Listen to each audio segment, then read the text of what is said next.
What's going on, everybody? Welcome to the LakerCentral post-game show. It's me, I'm Alex. That is Vinay. Big win tonight over the Rockets. Guys, make sure you subscribe to the channel on YouTube and turn on notifications so you don't miss any of our pre- or post-game shows. Lakers won by 18, Vinay. And I think the Lakers quieted a few of the haters tonight. They came out completely focused, man. Did not Yeah, mess around. Christian Wood, who circled this game on his calendar, he might want to rethink that statement because Anthony Davis, he showed him why he's the best big man in the NBA. yeah, man. He's going to be getting a second chance, I think, on Tuesday when we play Tuesday. them again. But Yep. yeah, this was not a good game for him at all. I thought he started the game off really, really poorly. Like it was like once they were down by like 20 something, that's when he kind of, obviously you take the foot off the gas a little bit. Is when he Right. started scoring a little bit more. But AD was phenomenal tonight, man. Like they were all like they started that game like just smothering on defense. They forced four turnovers like within like the first like 5-6 possessions or something Mm-hmm. like that. And if they had made their shots, they would have kind of started blowing them out a little bit earlier. But the Lakers were just missing a bunch of shots. Um, I want to say like it wasn't even just one guy. It felt like it was like the entire team was pretty tremendous on the defensive end. Caruso, full court pressure. KCP, full court pressure. Yep. LeBron seemed like he was active on his rotations. Sol was playing good as a help guy. Um, all the passes to Wood out of the pick and roll action, they jumped on it, and we finally got like a stoppage when like the DeMarcus Cousins, Markieff Morris thing happened.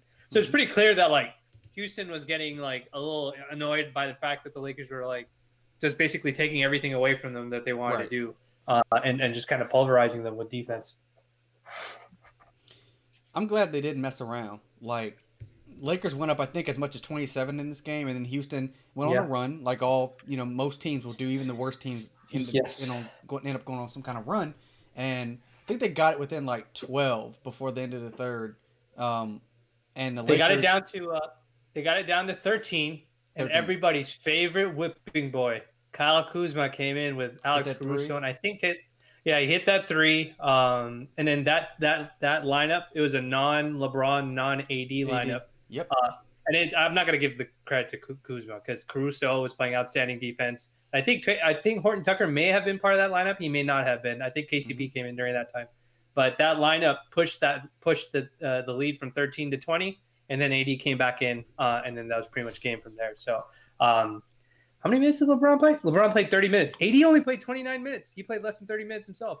So, I thought the second half felt like a game where they didn't play very Mm-hmm. much, and I guess I was right. They didn't really play very much, so that's kind of good in terms of rest and stuff like that. Yeah, I mean they took the Rockets' best punch and they just kept rolling. They pushed it right back up to 20, and the Rockets could never really get into it. And you got to credit, when they went to that lineup without LeBron and AD, you got to credit Caruso, his pressure on the ball. He was really, really good, really active. And then obviously THT, he had like 4 steals. He was getting in the paint. He was getting out on It the was break. ridiculous. They, the starters did their thing. Like everybody on the starters was, I mean, Gasol was only a +3, but like everybody else, like AD was a +29. Everybody else was plus double digits. Yeah. But when they went to the bench, like Montrez came in, gave them a lot of energy. He was good around the basket. I love the fact that Mhm. they recognized when he had smaller guys on him like John Wall. They went right to him in the post, and he was cooking. Like I don't know. I don't know if anyone expected Houston to win this game. I mean, any given night someone else can win, but Yeah. like True. The Lakers just didn't mess around. I think that was what was most important. Like all the everybody complaining the last few games, how come they're not blowing teams out? They're cakewalking and they're taking it easy. They Yep. didn't play. They didn't take it easy this game. And the funny part is, it felt like they could probably go to one more gear at least if they wanted to. Like they could have blown out Houston probably by like 25 or 30 if they really stayed focused the entire game. Yeah, I thought even like that third shift where they brought LeBron back in and stuff like that, he was just kind of taking like really long threes and stuff like that, very Yep. playing like a little more casual. He did his thing where he kind of did some of his isolation and stuff like that. Mm-hmm. and then did his fadeaway and all that sort of stuff. But I thought it was a really great defensive, great energy effort. It's something that we talked about like before the game started, that like Yep. they need to match the energy that Houston's going to come with, because if they sleep on it, then they're going to give up a lot of points just off the strength of that. And I thought that we beat them to a lot of the 30-30 balls, and or not 30-30, 50-50 balls and all that kind of stuff. So I thought they did really well. I thought they played. This is probably the best defensive effort I've seen out of this team all season. And I would say like maybe by the end of the third, they didn't have to play as much defense because they had already extended the lead out back to 20 and stuff like that. So they kind of withstood the last wave of offense that was coming from Houston. But I would say for the moments that it mattered, which would pretty much have been like the first quarter and maybe about halfway through the second quarter before it got really before they kind of really pushed it open. It was some sensational defense. Like if we look at some of the shooting numbers that they did tonight, like it's not like they shot amazingly, right? They shot 50% from the field, but they only shot like 34% from three. Yep. They went 18 of 24 from the free throw line, so 75%. So that's not even a good number to shoot from free throws. But it just the defense was so good. They kept their turnovers at about where they've always kept it, is about 16 turnovers. That I think they average about 15 a game, but they forced 21 turnovers. That's a lot. Yeah, it's usually a winning recipe if you can score off of those sort of situations. So that's the Lakers had tonight. They had 30 points off of turnovers. Houston had 16, but the Lakers had 30. And then the important thing, the points in the paint, Lakers had 62. Houston had 50. This is the big number that really made the biggest difference. And you probably noticed it with all those outlet passes that they were throwing, full court outlet passes that they were throwing all game today. Mm-hmm. Lakers had 32 fast break points to 7 against Houston, which is a team that likes to run fast and likes to play fast. Lakers beat them at their own game because they're good on the defensive end. And so it's a great win. Felt like their approach to this game was a lot like the playoff one, where they kind of knew. They're like, all right, we know where you're going with this offense and who your main guys are, so we know how to scheme against you guys, and they capitalized on it. I mean, it's clear. It was clear last season. Houston's just not in their class. It doesn't matter what new players they have. James Harden, he looked ineffective most of the game. He looked like he wasn't really interested most of the game. They held Houston at 29% three-point shooting. Like Harden, I think, was 2 for 8. Tucker only shot 20%. Wood 25%, or Tucker 25%. Wood 20%. Like they didn't let these guys get loose at the 3-point line. They did their job. So let me bring in a couple of the questions that we're getting already. This is from Bethany. So, what impact do we think playing in front of fans for the first time in months will have? Bethany, I don't know.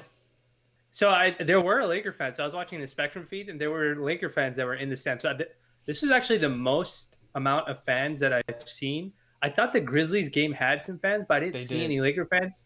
But this Houston game had a lot of Laker fans apparently in the crowd. So maybe it did make a difference. I listen to the games on mute, folks, so I won't know how much crowd noise there is.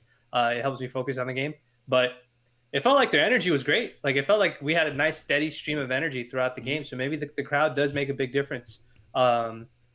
We always say it, and I feel like we're the only folks that say it. You can never ignore the human element of basketball. And for some of these guys, they do play better when they play in a gym, and the crowd is cheering for them every time they make a shot or make a good play to their teammates and stuff like that. So they look good. If the crowd had any impact, or if somebody in the post game says, yeah, being able to hear our fans cheer for us made an impact, then maybe it did, because we know Montrez has said not having fans, it's hard to find energy from a night-to-night basis. So maybe it did make a difference for them. Yeah, I mean, there were certainly a few fans in the arena, and I'm sure most folks are aware Texas has some lighter restrictions than some of the other states around the country, and so it's not surprising that that's one of the arenas where you saw fans. If it mattered, the Lakers responded well. Like but we look at the rest of the season, like they're 5-0 on the road this year. So I mean, I think they're 3-3 at home, which is ironic, but they're 5-0 on the road. So fans or no fans, I think this Lakers team, they're professional enough to get up. I think if anything, the reason why you saw a lot of energy tonight was because the Rockets did a little bit of talking coming into the game, and then It got chippy early on in the And game, we predicted it, right? Didn't we say Yep, that the game was going to get chippy? We said it yep. at the pregame. This game is going to get chippy if it goes the way that we think it's going to go. So Lakers came out and just did what they were supposed to do. Let me bring in. So I'm only gonna refer to Adrian as Adrian. I'm not gonna refer to him as his full name on here. But Adrian said, "Thanks, Adrian. We appreciate the comment. But you guys think Trez can continue to build on that mid range? I think he needs to. Like, Yeah. I don't expect him to get out there and shoot threes. Like, I think that he's a ways away from stretching that far out. But if he can develop a consistent 16-footer, 18-footer, I think that would do him really well. Yeah, I think that's part of his game that he's very comfortable with. He seems to the shot looks good when he Mm-hmm. takes it and stuff like that. So I don't really mind it. I think the biggest benefit of him is the pressure that he puts on the rim. He's also drawing fouls at the same time because his Yeah. style of play always has collisions involved with it, and it's not like a shoot over the top of you or take a step back, whatever, like AD does and stuff like that.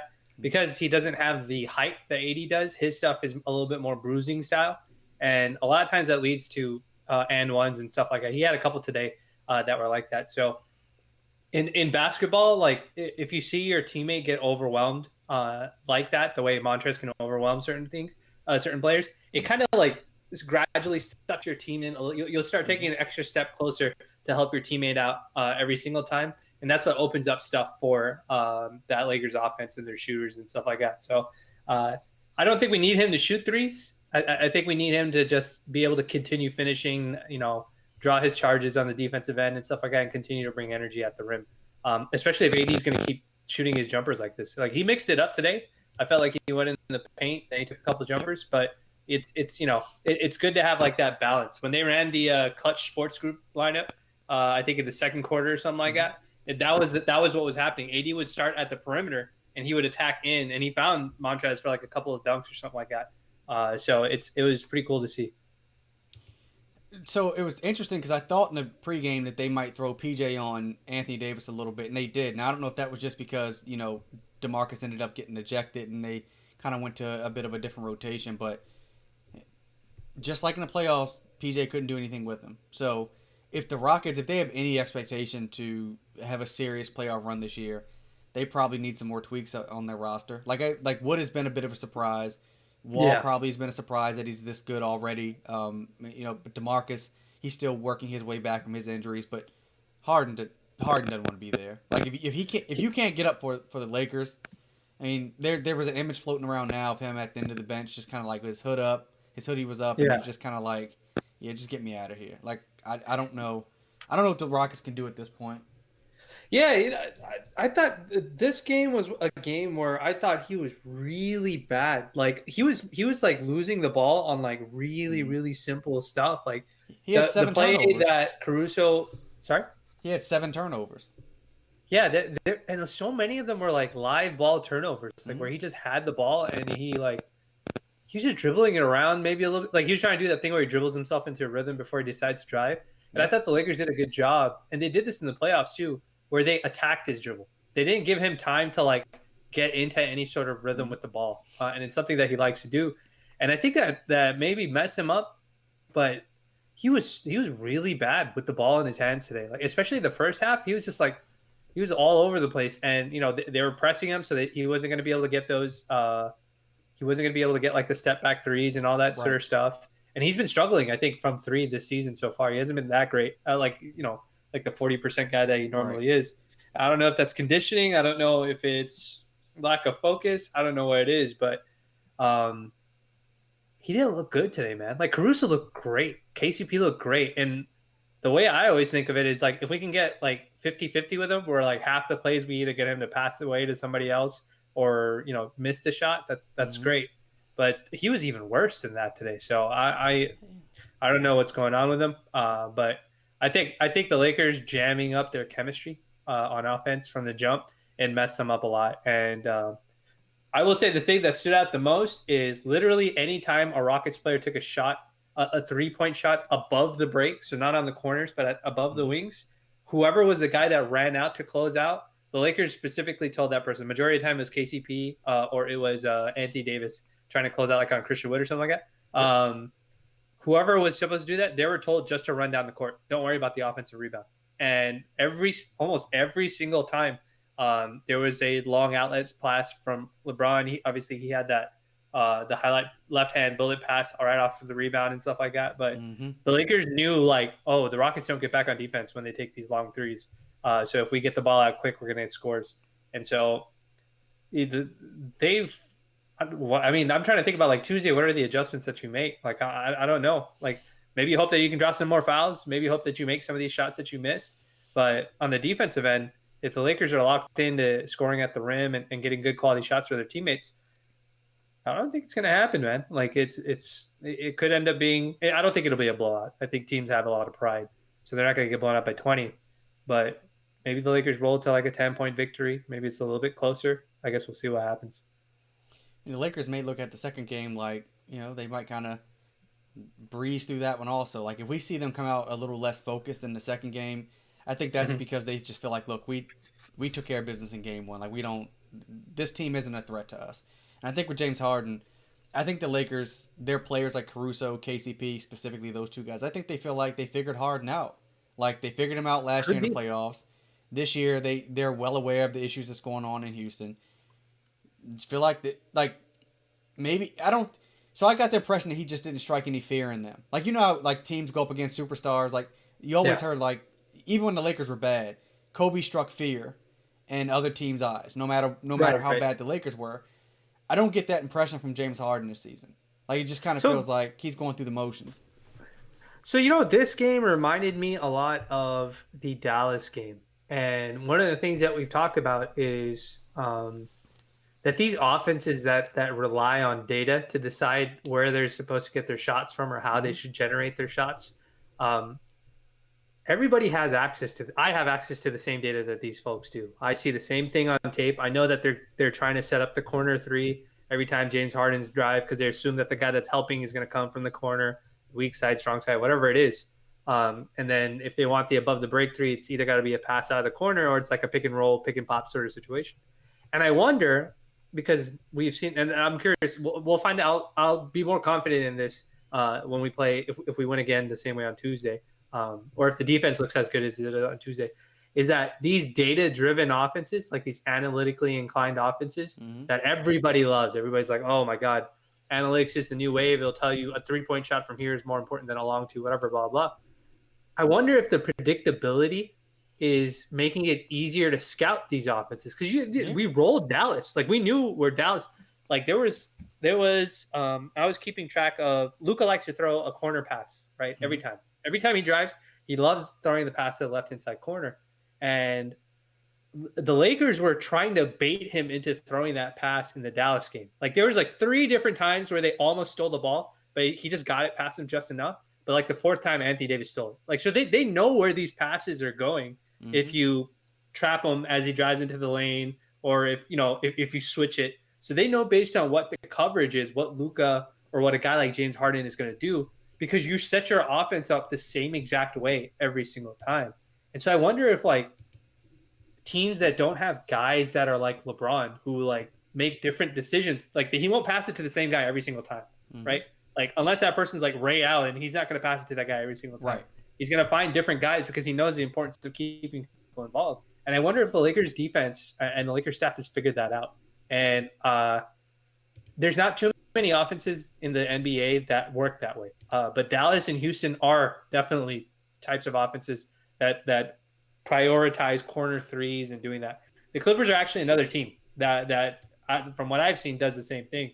And if you remember, that game was very close until Paul George kind of made like 3-4 shots in a row late in the third and kind of put him away. And then the Lakers never played the fourth quarter at all. So it's like those kind of offenses that rely on data to tell them where those passes and plays need to go. Those are the ones that I feel like the Lakers are very well equipped to defend because we've got smart guys that know where the rotations are. So I'm curious if they put on a good defensive game again against Houston. I'm going to have to give that some serious thought. The Lakers may have found a way to take the analytics and the data and use it against these teams that rely on it to make their decisions. I think there's a ton of predictability. Like, so one, coming into this season, there wasn't like there's all this time to implement brand new offenses, right? So that's the first part, and then there's all the other stuff going on in Houston, and so James Harden has played a specific style of basketball pretty much since 2012. Like his game hasn't really changed as much as it's went further into the direction that he wants to play: shoot threes, get to the basket, draw fouls, all that kind of stuff. And it's just it's I think it's easy to defend him. Like he can still go off for 40 or 50. I mean that he's a really really good scorer, but like Houston is kind of I think Houston has pigeonholed themselves in terms of their style of play. Like they brought in Christian Wood, a big guy that can actually play. They brought in DeMarcus Cousins, so they did go away from the whole everybody under 6'5" thing that they did last season. But yeah, I mean I think they're just trying to do something right. to find some offense, but yeah. I mean, but like I said, I don't think they scare the Lakers.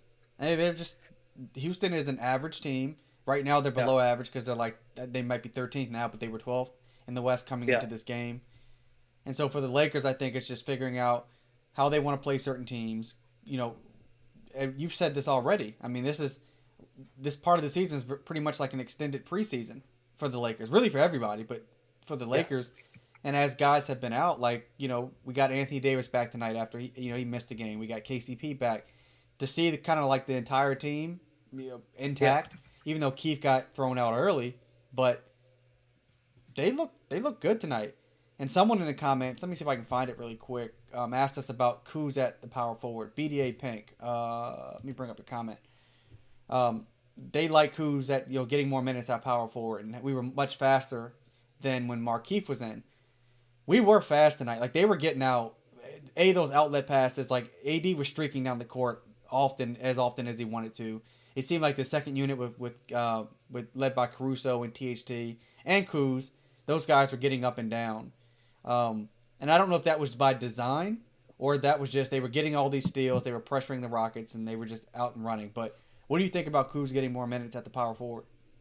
I think they like it, but it's only going to be good for certain matchups. So one of the things that Markieff offers the Lakers that Kuzma doesn't offer when he plays the four is better quality defensive rebounding, and then he brings like a level of toughness on the interior when teams try to attack us that Kuzma just doesn't have. He did a pretty good job towards the end of the first half, absorbing a lot of Harden's drives when he was trying to draw fouls and stuff like that.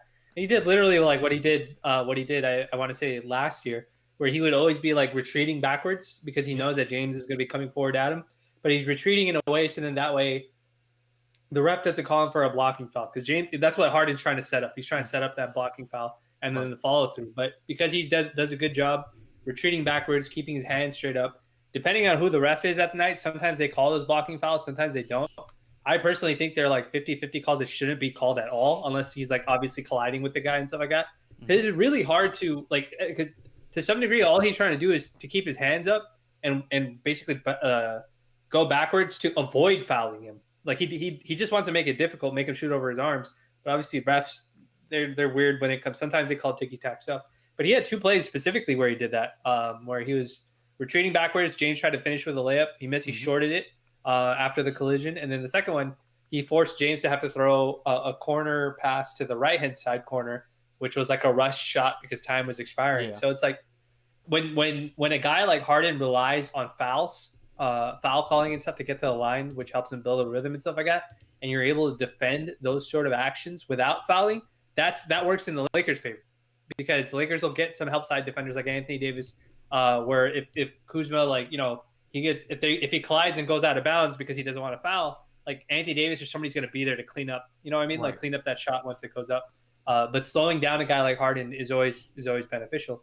So it's good. But that means that he has to play the three. At the four spot, it's not going to work for him. The Lakers tried the four spot with him last year before they brought on Markieff, and it was a problem. He couldn't defend power wings that way. Sorry, not power wings. He couldn't defend low post kind of guys that way, and that was what the problem was. And when they brought in Markieff, that helped fix a lot of those. And the defensive rebounding is a big deal. When they were playing him at the four, the Lakers were not doing a very good job at all of defensive rebounding. Now that may change because like a guy like Taylor Horton-Tucker He comes in and he helps rebound. Caruso does a good job coming in and helping rebound. That was sort of a problem because we had Rondo. Rondo wouldn't come in to help rebound at times. Um, but I think in certain lineups, to answer that question, it's possible. Like tonight, it was okay because Houston was playing some wacky lineup combinations to try to find some offense. So it was okay. It was fine. But his primary role is his number one thing. And this is what all folks who hate Kuzma, the ones that love Kuzma, whatever, his number one role and the number one thing he has to do is his job is to space the floor for his teammates. That is the number one thing. So the people complaining that he's not hitting enough shots, not getting enough looks, not being aggressive enough, I understand that. Sometimes even I have those frustrations too when I see him.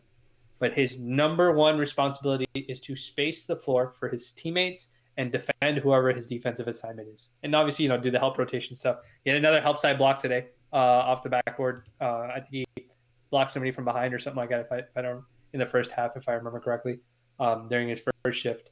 But like this thing that everybody's doing where we're like checking his counting stats, like he had 12 shots today. Like I think last game he had 6 shots. The game before that he had like I would say like half the games this season that he's played, he's had single digit shots. So it's just like he's doing his job. Like, does he take some boneheaded threes at times? For sure. Like, I'm not going to say he doesn't. Like, I saw him try to throw that lob to Montrez, but he was also trying to make sure that he didn't get called for a charge, trying to throw that pass to Montrez. So he threw it too fast, too high, and Montrez ended up getting it. Yeah, and the guy tried to take a charge. The ref didn't call it, but it was because Kuzma was trying to avoid it. So, like, I get it. Like, he does boneheaded stuff. He's not a perfect player, but he's doing the job that we want him to do. He's hitting this corner threes. He's playing good spot defense when we need him to play good spot defense. And then when he's running the break with his teammates, he's finishing the plays, right? Like he hit a corner three off of a fast break play with Caruso when it was like a 2-on-3, and he ran straight to the corner and hit a three. And then he had like a whole bunch of layups at the rim in transition running with Caruso. So, and nobody else had come back. It was just like Caruso or it was just Taylor Horton-Tucker. So he's helping his teammates out, get easy buckets that way. And that's the way that I kind of see it. But I would say like it's always going to be. I don't even know why. I don't know why people get so upset with him. Like it's just like we're up like 20 points. Like this is really minor stuff to be upset about. Like, but you got to have something to be upset about, I guess.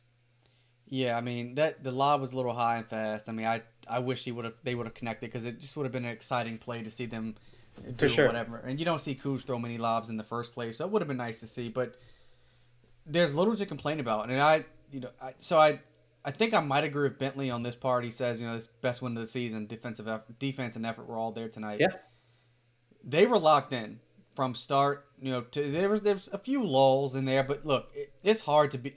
It's really, really hard to beat another NBA team by 20 or 30 points or to keep that kind of lead all game. They jumped out on them early in the second quarter.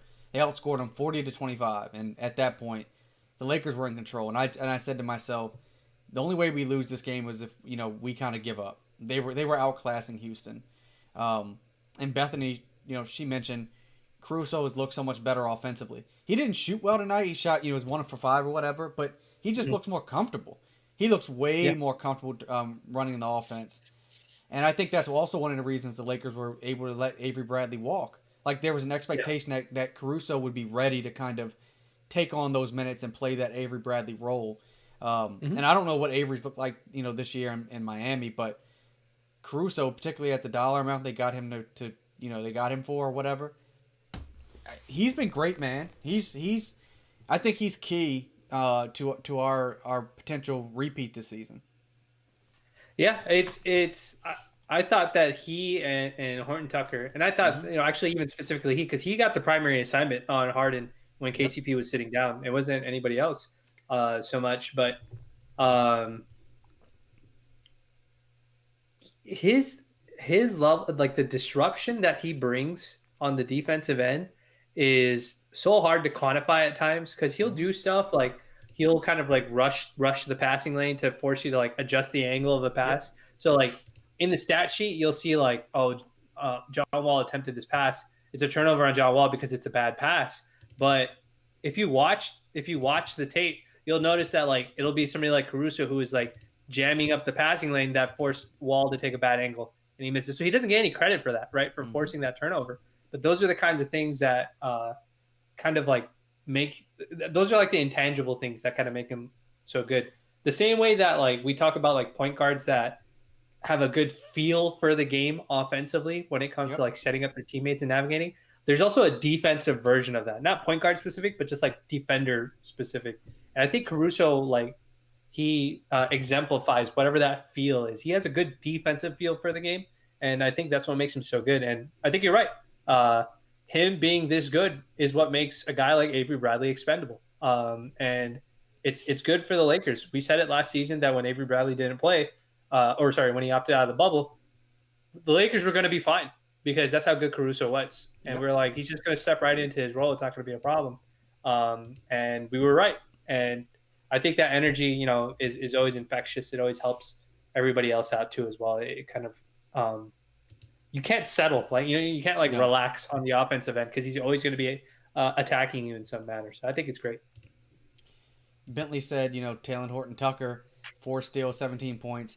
It was, it reminded me of when he got in for those few minutes against Houston in the playoffs last year, and that's kind of his first time on the national stage, and everybody was like, "Wow, this kid can actually play." And now, preseason he looked great, and this was his best game of the young season so far. He's confident, man. Like he's not worried about if he misses shots. He goes to the basket. He takes his threes. He just plays hard. Like his. In football, you hear them talk about like motor. Does a kid have like the motor? Yeah. He just keeps going. He doesn't get discouraged, and it seems like his teammates, they support him. They're encouraging him to play his game. But I keep saying it, man. That dude's layup package around the basket. He's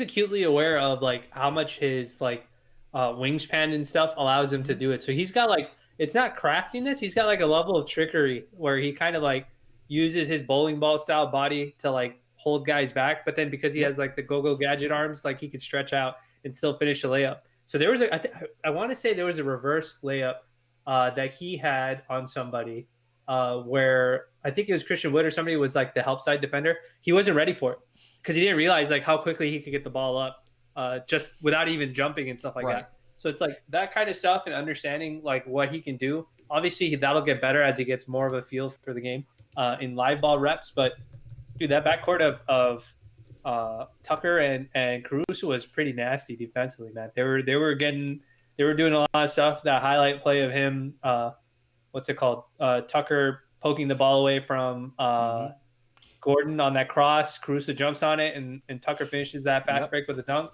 That was wonderful, man. That was really, really great tandem play by both those guys. I mean, Lakers. So I thought the next game was going to be in LA, but both games are in Houston. So they're going to, they'll stay in Houston. They'll play the Rockets again at 8:00 Eastern time, but 5:00 Pacific on Tuesday. And if they come out and they look the same and they've got that energy again, then I suspect it'll be the same result. Like I don't think there's anything. I don't know what kind of changes Houston can make in their scheme that's going to make a difference come Tuesday. And then after that, you're talking about the Thunder and Pelicans and then the Warriors. So the Lakers could 1, 2, 3. I mean, they could win the next 4 games. It's certainly possible that they could drop one if they're not focused. But at that point, then it's the Bucks on the 21st. And, all odds will certainly be on the Lakers and Bucks that night. So. Yeah, I would say that Pelicans game, the Warriors game, the Bucks game, those are all going to be like marquee games that the Lakers are going to try and send a message. I don't think they're going to lay down for any of those games. I think we'll try and get like the best version of what this Lakers team is for all those games because there's superstar players on those teams. Right. Pelicans not so much, but like they have a big name in Zion, and obviously Ingram was one of our own that's over there and stuff like that. But I mean, even look at the box shooting for tonight, right? Like we didn't really have like an amazing like a couple of our guys played really well, but not everybody did. Pope only went 3 for 9. He went 1 for 4 from 3, so he only went 3 for 9. Schroeder went 3 for 10. He didn't have a particularly great game scoring. He had a couple nice layups and a bunch of like setups. He had 7 assists, so he set people up, but like his shooting has not been good. Like it's been sort of off, like up and down, like the last couple of games. Not his layups at the rim, but specifically his jump shooting. Like even his wide open ones have not Yeah, looked good. And so he's shorted a lot of them. But again, it if the offensive game is not rolling for you, what else are you going to do? You got to play right. defense. You got to rebound. You got to set up your teammates by changing the geometry of the court and stuff like that. So that's the kind of stuff that like I'm glad to see. I'm glad to see that Schroeder had a rough shooting night, but he found a way to impact the game. He had KCP, five rebounds, 7 assists, 2 steals, 2 blocks. yeah, You yeah. know, It's what's it called? Pope missed like a bunch of wide open threes. Obviously, his first game back from the ankle thing, so he's probably getting his rhythm back into the game and stuff like that. yep. But he was playing some great defense. Had a bunch of leak outs where he got easy layups and stuff like that off of misses. So that was big too. Guys who played really well, obviously Horton Tucker we mentioned. Montrez played really well, played within himself, didn't try to do too much and stuff like that. So it was good, man. It was all. I like the effort from this team. I would hope that they continue to do it, but I know that they're not going to. I think they wanted to send a message today. They probably did see the comments from Christian Wood and the other Hmm. players. Obviously, with the chippiness that we saw, Yeah. there was the Lakers were paying attention because the Lakers don't really get into that kind of back and forth stuff with other teams. They didn't even do it last season when Patrick Beverly was barking up a storm the entire time, like against the Lakers in every matchup. They wouldn't respond, but seems like they wanted to make sure that they sent the message to the Rockets based on whatever Wood or what Wall or whoever else said. So I thought they did a great job sending a message early. And even though the offense was a little rough initially, that defense, just like last season, if that defense is elite, it doesn't matter what your offense looks like because you're just going to be so disruptive. You'll generate points for yourself. I mean, look, they had 13 steals and 8 blocks. I mean, that's ridiculous. Like That's a lot. everybody found like AD had 3 blocks, LeBron had a block, Schroeder had two, and then Kuz and Harrell both had blocks off the bench. But they were Taylor Horton Tucker 4 steals, Caruso 3 steals, like Schroeder and KCP 2 steals apiece. Like they were damn good tonight defensively, man. They were locked in. They were locked in. Yeah, yeah. I was happy to see it. Just looking for a repeat performance on Tuesday. Don't take it lightly because I'm sure that these guys will have a lot of pride and they're going to try and blow you out the next game. I don't know how many games we play against Houston, but I think these two will probably be the only two for now Yeah. until the second half of the season or the second third of the season releases their schedule and stuff like that. The next two will probably be in LA for sure. So it'll be different vibes. I didn't see anything about them giving the ring to DeMarcus tonight. No. So I'm assuming they're going to wait till he comes to LA before they give it to him. I don't know what Markeith is going to, if Markeith is going to be part of that process with him, but well, hopefully they'll hash out whatever it is, and it's just on the court because I would think that they're not going to be holding bad grudges over. I think Boogie's just a No. fiery competitive guy, and so is Markeith, and that's what it is. Yeah, it's nice having guys on the roster that aren't afraid to mix it up. Like there's, I know people think that some Lakers players are a little bit softer than others, but Markeith's not one of those dudes. Him or his brother. So I like that he was willing to mix it up with DeMarcus, even though DeMarcus is a bit bigger than he is. So it's good to get this win. It's good to get kind of a blowout win. It was comfortable all game. It's nice not to have to overanalyze. Should this player have played more? Should Frank have done this? Lakers are kind of sleepwalking. They handled their business, guys, and so Yep. we'll be back on Tuesday for the pregame when the Lakers play them. I think it's at 8, so we'll probably get a postgame in also for that show. But Sure. guys, thank you as always for joining us for the postgame. I think we'll get out of here on that note. Make sure you guys subscribe on YouTube and turn on notifications so you don't miss any other videos. Follow Vinay on Twitter. You can follow me on Twitter as well. You see our ads. And we'll catch you guys next time. Thank you so much, and we're out of here.